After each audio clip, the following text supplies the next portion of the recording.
Shri Nikhil Sawhney, past President and MD Triveni Turbines. Ms. Rekha Sethi, DG All India Management Association.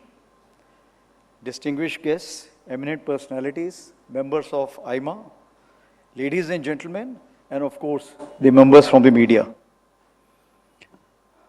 Actually, I was thinking early morning, I would be having approximately half of the hall full, so I should be able to prevail upon this speedy narrative and move ahead. But keeping in view the weight which is there in this hall, I think I'll have to be more deliberate. And even if shoot some more time, I think the organizers will accept it. So for me, it's a privilege as well as responsibility when it comes to this dais, because here the ideas are nurtured, debated and distilled to shape the generation next of transformative leaders. So when I look at the previous leaders, it's gurus in all fields. Polity, Mr. Amit Shah, Nitin Gadkari, policies, Amitabh Kant, the Sherpa. Then when it comes to propulsion and pyrotechnics, we had Somnath ji. Then people's life, when we talk about, we have Shri Ravi Shankar, Sadhguru ji, and we also have Padma Vibhushan, Narayan Murthy. What is common in all this? That army is dealing with all these people.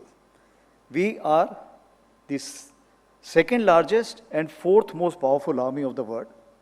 And we have been dealing with all these names which I have given out. And we draw energy and inspiration from all of them. When it comes to the human resources, we bank on Shri Ravi Shankar and Sadhguru ji. When it comes to the technology, we bank on Narayan Murthy ji and Somnath and so on and so forth. And of course, for the strategic guidance, the polity is always there. What we need to understand also as the army is concerned, a commanding officer is everything within. That is the judiciary, legislative and executive. And that is how in army it continues with the chief of army staff also. Means any power which you talk about is there with the army. And that is how we move ahead. And when it comes to our extended family, we look at serving their dependents, veterans, their dependents, 7 lakh widows. And when you combine all these things, this number, this comes to approximately 1.3 crore. So army as such, when I look at, it is approximately 1% of the Indian population. That is how I look at. Now moving ahead, let's talk about the leader. And when I was in Somalia, since Dwivedi is a tongue-twisting name, so my colleagues from various countries used to call me Dwight. And if you know Dwight, it is Dwight Eisenhower. He's a very famous general of Second World War who had great difficulty in handling Montgomery, but he's the only one who could handle it. And he said that the leadership is the art of getting someone else to do something you want done because he wants to do it. I'll say it again, the art of getting someone else to do something you want done because he wants to do it. And that is what a huge number, when you look at 12 lakhs of army, you'll find that it's not possible for me to control everyone. So there's a rhythm which always works. But let me put one thing at rest. Eisenhower also became president. So I'm not looking at that side at all. So now moving ahead to Op Sindoor, it was amalgam of everything. We had soldier to various commanders. We had scientists on field, off field.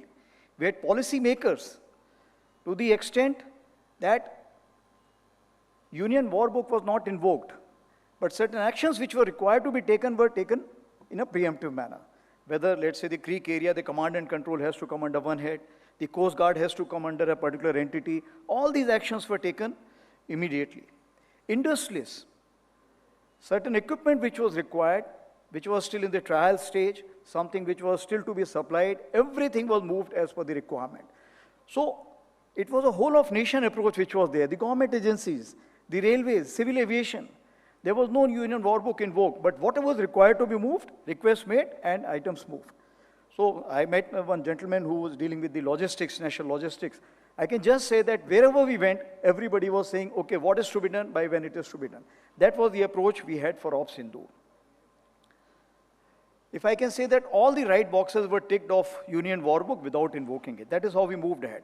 So if you look at the conflict today, Op Sindoor, Ukraine warfare, Iran warfare, Iran war, or Hamas, of course, it's an exception. It's a different kind of warfare, so we'll not talk about it. It's diffuse, dispersed, and pervasive. That is, it is not confined to the front lines. This time you saw, we did not know that where the missiles are landing, where the drones are there, and we also know what kind of cyber attacks were taking place. So it did not have any front line. It was not having any border, if I can say that. The actors which are there in today's battlefield include the militias. You have Wagner, and now you have a private army, which has also been now in Myanmar also 25% you can have. That also rule has been passed. Then you have the terrorist groups, whether it's LET and others like Hamas. Citizen soldiers, and Ukraine has promulgated this a lot. Merchant of technology, Starlink is one example. There are so many for merchants of technology when it comes to the war. When it comes to the domains, the three domains which are well known to you, sea, maritime, which has got, of course, the air above it, and then the maritime also. As far as the air is concerned, it also has three layers. That is the brown or the littoral, then it has the blue air, and then the near space air. Then, of course, you have the land, which I shall talk about later. And then you have cyber, space, cognitive, and info, these domains also there. Now, one thing which we have to understand that how every service looks at a particular USP. As far as the Air Force is concerned, it looks at technology as its USP. As far as Navy is concerned, it looks at platform as its USP. But when it comes to the Army, we look at human resource as its USP. What does it mean? If you take your mind back to the Ukraine warfare, that it was dealing with the all generations of warfare. You will see the photograph of the mule moving, and also there is a robo-mule moving. So that is the kind of a technology variation which was required, because a drone may find it not cost-effective to hit at a mule. And if there is one robo-mule, he will have to think twice, because the drone will be much costlier, and should it be used or not. So whenever you do something, there is a counter or answer to that question. So as far as the land warfare is concerned, it deals with the 5 generations of warfare, which is not the case with anyone else. Because others may look at destruction as the only kind of action which they are required to do. But in case of land forces, in case of army, it is the eviction and occupation of the land which is important. When you go back to the Alaska conference which took place between the two premiers or the presidents, they just discussed how much land to exchange hands. So that is what, and in India, since we have the 2.5 front threat, which is well known to you, land will remain the currency of victory. So with that as a premise, let's see that what are the 5 generations and how the changes are coming up now. The first generation is the direct fire. Direct fire means rifle to laser weapon, which we are looking in the future. The R&D is going on, we are looking at the laser weapon, we are looking at autonomous weapons. So this is what as the first generation of the direct fire is concerned. When you look at the indirect fire, we have the precision RT which has been used from both the sides this time. We had long-range rockets, missiles, loiter munition which was used effectively, the UAVs and UCAVs. As you are aware that from the Turkey and China, UCAVs were used from the Pakistan side, and of course we are also getting the Reaper from US. Smart munition, because when you have the smart munition, the percentage of ammunition which is required to be used becomes 1/3. And this is where the research and development is required to be done. In Russia-Ukraine war also we saw that all the RT dumb bombs were basically converted to smart, because only 2 things are surviving in the Ukraine war as of today, is basically the drones and the artillery. Moving ahead, counter-US, that is the counter-UAV, counter-drone, that is something important. When it comes to the maneuver warfare, there's the 3rd generation. We are looking at manned, unmanned teams of the tanks. We have talked about the FRCV, FICV, which we are looking at 2032 onwards, but we're also talking about the light tanks, because light tanks are the one which we'll be using in the northern front or in the high altitude. The decoys played a very important role in Op Sindoor. We are looking at in future also. Advanced materials, because depending on the what kind of ammunition which is there, you need a counter by having a good, robust advanced material. Of course, we are also looking up in a big way is the new helicopters.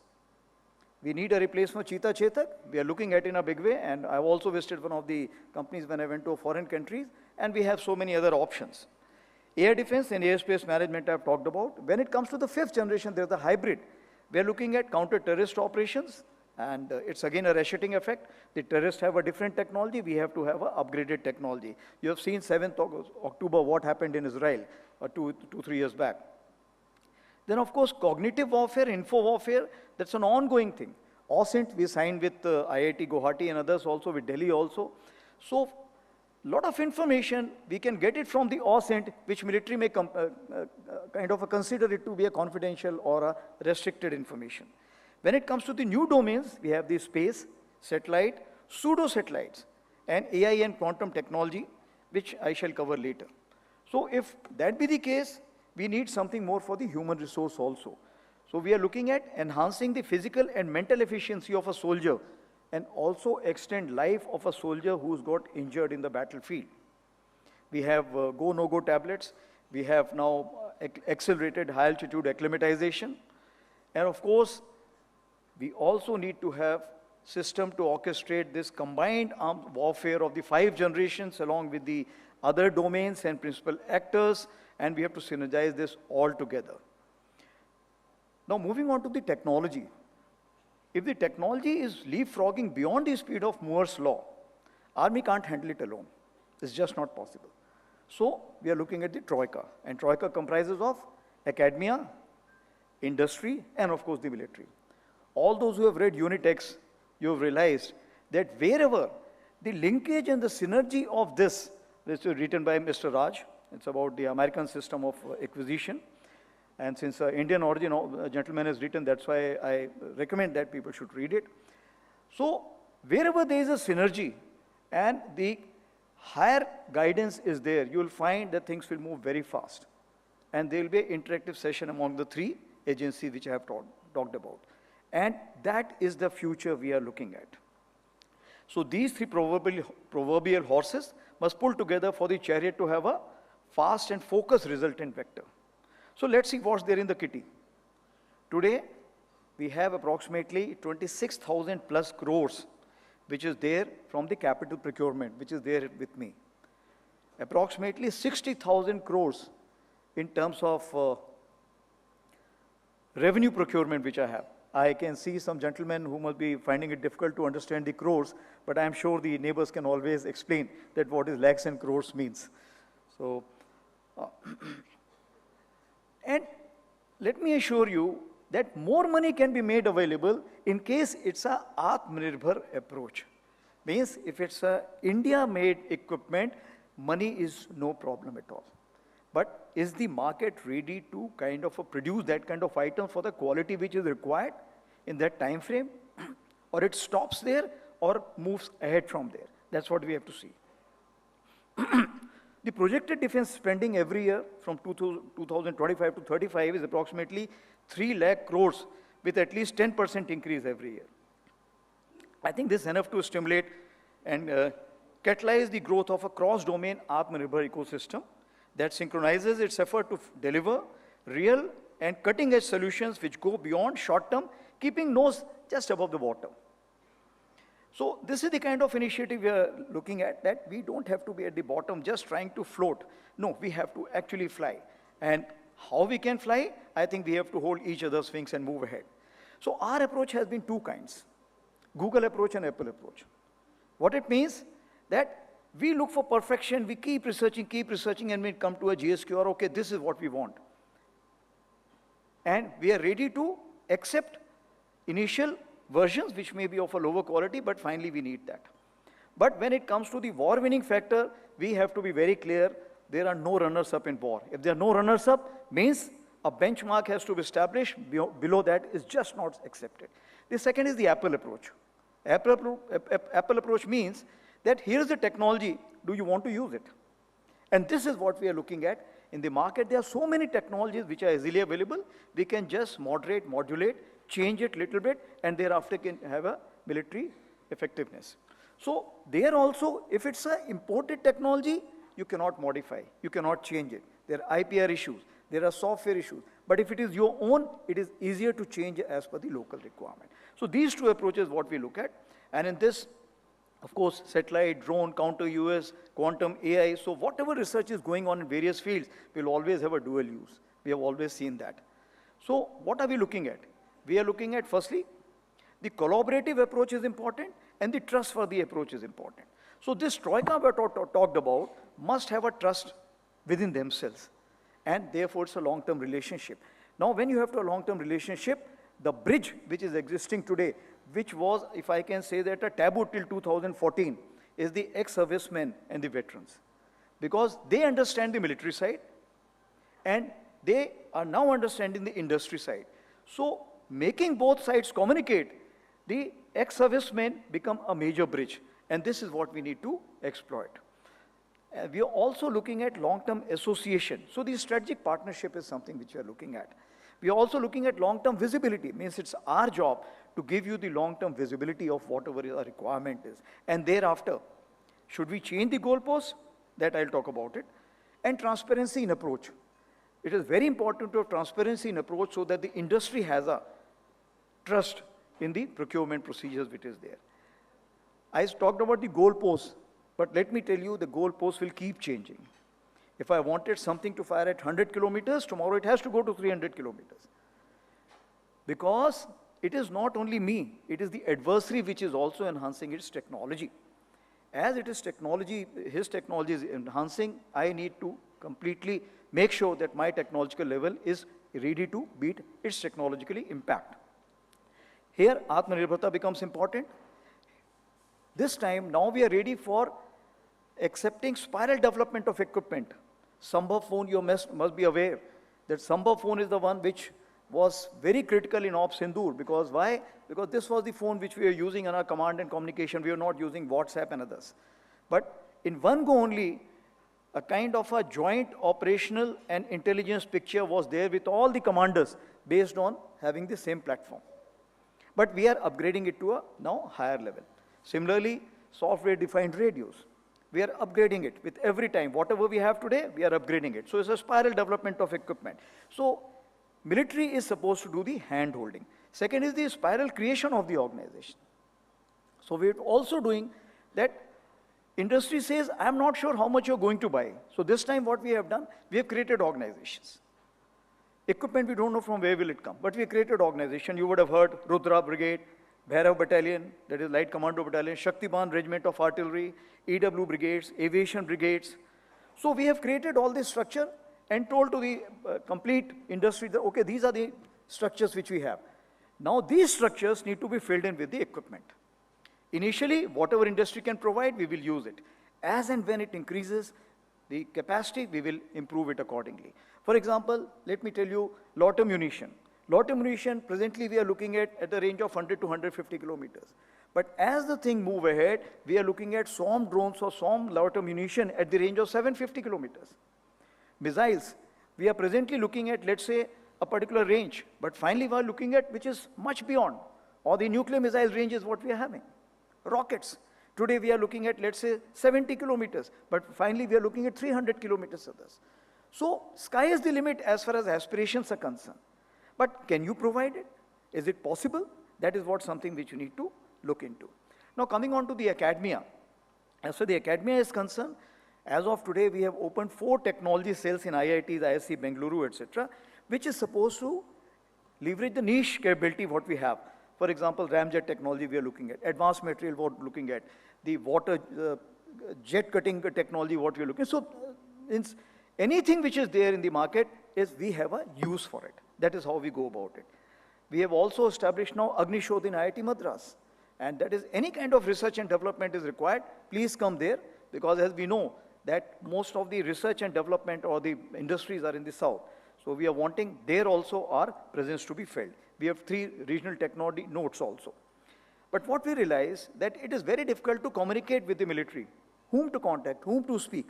So what we did, we made 16 clusters. These are the technology clusters. And we have the Army Design Bureau. Army Design Bureau is the one which is the single point contact for anything you want. But these 16 clusters also have a principal staff officer or lieutenant general. You connect with them, whether it's a research and development, supply of an equipment, trial of an equipment, anything you want, they will get it done. As you are aware, to handhold the industry, we are carrying out the trials and just telling the industry, yes, it passes. Even if we don't want it, we are ready to carry out the trials and give you that military certification so that you can carry out the export also. Moving ahead, as far as the industry is concerned, Compendium of Problem Statements, that is called as CPDS, was released in Feb 2025 by the Raksha Mantri ji during our Aero Show. And compendium of technology challenges is also planned in near future. We also have declared a positive indigenous list. These are the items which have to be made in India, and that list is available in the media. And we are looking forward for everyone to come forward and give us ideas. 90% of ammunition has been indigenized. Special winter clothing has been completely indigenized. As you are aware, that northern front is basically, we are looking at super high altitude. And this super high altitude, the temperatures, what we look at 12 to 13,000 doesn't work. And it does not match with Alaska also. Why? Because here the air rarity is there. The wind speeds are very high. Therefore, feels like temperatures are actually very, very low. Industry, research and development. This is something what we are looking at. And to handhold this, we have IDEX programs, technology demonstration programs, ATBs, and of course, research and development funds. So, starting from 27 crores to 30 crores to 300 crores, we have so many funds as far as the research and development is concerned, because small players find it difficult, startups and MSMEs find it difficult to put in money for the research and development. But if they have an idea, and if we want it, I can assure you that we should be able to take on. So therefore, I would urge industry to discover, develop, and deliver. And when it comes to Atmanirbharta, what we need to sit together and make sure that the intent, synergy, the joint venture with the established overseas players, coming on to the seed money, which we are ready to provide in so many cases, high-risk investment, even consortium approach, because, for example, let me tell you the light tank. Light tank is something, it may be difficult for one kind of a company only to take on. So the consortiums have been made. And these consortiums give them the capital, kind of a convergence of the technologies of various kind, and the co-production helps us in a big way. So if I have to just summarize that what is the hybrid leader requirements at the strategic level vis-a-vis military and the industry or the management, I'll give few A's. The first one is audacity. That is the think big, visualize, and always make sure whatever you're doing, the second and third order effect is taken into consideration. The second is adaptability. Adaptability, that is the resilience which you require. Because when you go for the battle, after the first round, actually you don't know how the battle is going to change its course. It's something like a river in floods. So that is how we have to keep making sure that the decision at every place is as per your plan, or even if it is not as per your plan. So change has to be as per the progress of the battle. And cross-domain, when we talked about, a cyber domain should be able to impact the maneuver warfare and vice versa. And of course, if I can say that the ratcheting effect of technology need to be seen, because drone and counter drone, you will say that whatever drone you find, the counter drone technology will beat it. Therefore, you need a superior drone. Thereafter, you need a superior counter drone. So that is how the ratcheting effect of technology in adaptability factor we have to look into. The third thing is aura and accountability. It means your reputation counts. Long-term trust is something which is important. Rhythmic execution, it is again important, and unwritten communication at all levels. Means you are visible or not visible, but the ground soldier is able to understand what are you looking for. And that is what something which should happen in the big companies and industry also. Acceptance. Acceptance, a leader today has to be a minimalist. And all those leaders whom you actually look at as a role model, you'll find they generally follow the principle of minimalist. Minimalist does not mean that you should basically not use the facilities and other things. Minimalist means you should be able to take out time and use it for the constructive purpose. That's what is the main aim. And of course, soldier first approach. In our case, once the Jawan eats, then only we go for our food. And that is how we always follow wherever we are. And of course, the Gandhian approach, my life is my message. Your life, you're being closely watched, you're being emulated. So everywhere, the Gandhian message has to be visible. Micromanagement versus macromanagement. When you have these 6 layers, in Army, we have 6 layers, starting from Chief of Army Staff to Commanding Officer. So micromanagement is just out of question. Macromanagement, conceptual guidance, and thereafter every level to be trained, and nudging wherever required, that should be carried out. Ability, of course, that is most important, professional competence, but in the sequence I am giving. So if you see, the ability comes in the 5th sequence. It does not come in the 1st sequence. Professional competence, continuous upgrade, and mass upgradation of the people you have under command. That is important, and Factfulness is the book which is given out to the Hans Rosling, if I remember correctly, that only not the good ones have to be uplifted. If a large organization like Army, you want everyone to be upgraded.